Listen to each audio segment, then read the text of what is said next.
Saya pemula baru belajar untuk bikin bakso, bahan tambahan apa saja yang dibutuhkan supaya hasil baksonya kenyal dan keras.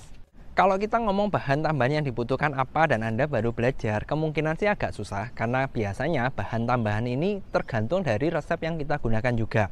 Nah, sebelum kita bahas masalah resep, untuk membentuk suatu resep juga ada beberapa faktor yang mempengaruhi. Contohnya seperti daging yang digunakan apa. Sapi dan ayam tentu memiliki karakter yang berbeda sehingga kemungkinan bahannya juga berbeda. Lalu kalau misalkan nih sudah diputuskan pakai sapi misalkan, nah, grade sapi yang dipakai seperti apa? Tentu beda grade, misalkan yang banyak lemak, yang sedikit lemak, tentu bahan yang dibutuhkan juga berbeda-beda. Lalu faktor yang ketiga, takaran tepung dan esnya berapa?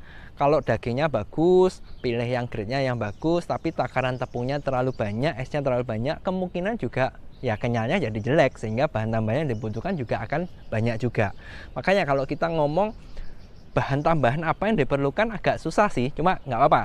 Saya coba untuk memberikan gambaran hari ini, pendek saja, setidaknya Anda dapat gambaran dan bisa berhasil dulu bikin baksonya. Nanti kalau Anda ternyata butuh untuk meningkatkan kualitasnya, entah lebih murah, entah lebih kenyal, lebih keras, Anda bisa menghubungi tim saya, nanti bisa dibantu untuk bikin resep dan konsultasi lebih lanjut tentang bahan sehingga hasilnya lebih bagus.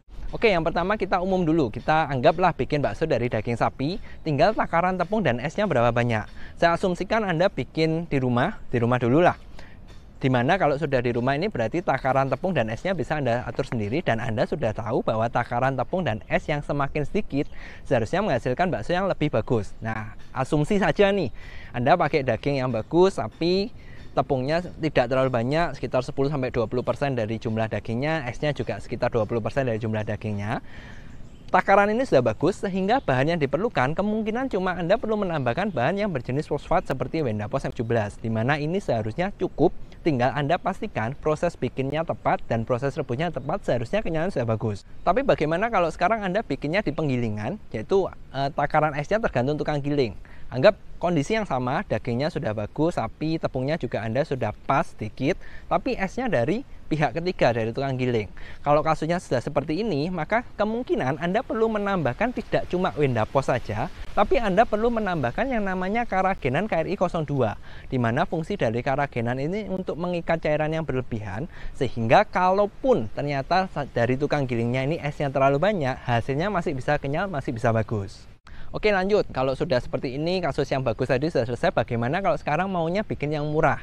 Nah, kalau Anda ingin bikin bakso yang murah, nomor satu yang harus Anda ingat adalah jangan menggunakan tepung yang terlalu banyak. Memang harga tepung itu murah, bisa menurunkan harga, tapi kualitasnya jadi jelek.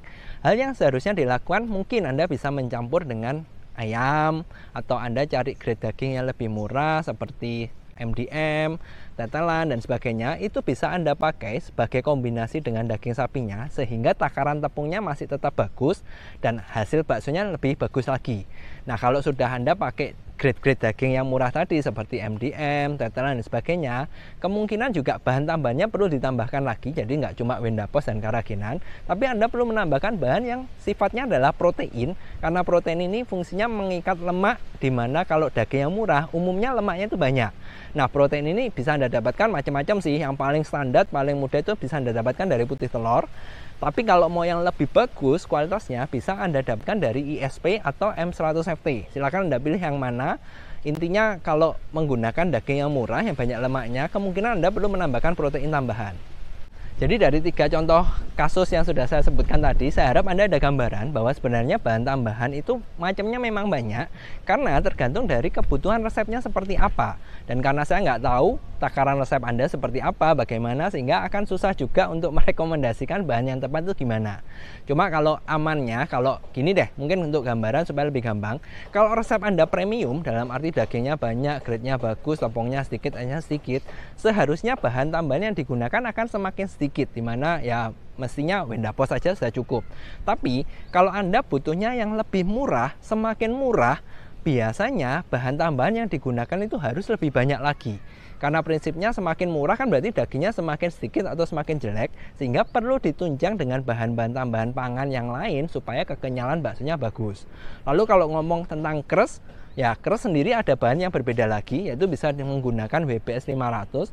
Cuma kembali sih, keres ini juga banyak faktor yang mempengaruhi. Jadi Kalau ditanya takaran yang pasnya gimana, ya kembali sih perlu konsultasi kayaknya, perlu lihat resepnya gimana, dan Anda nggak usah khawatir. Kalau kesusahan, saya ada tim yang bisa membantu Anda. Nomornya nanti saya cantumkan di deskripsi, silakan Anda lihat di sana. Dan seharusnya kalau Anda konsultasi akan lebih tepat, lebih sesuai dengan apa yang Anda inginkan.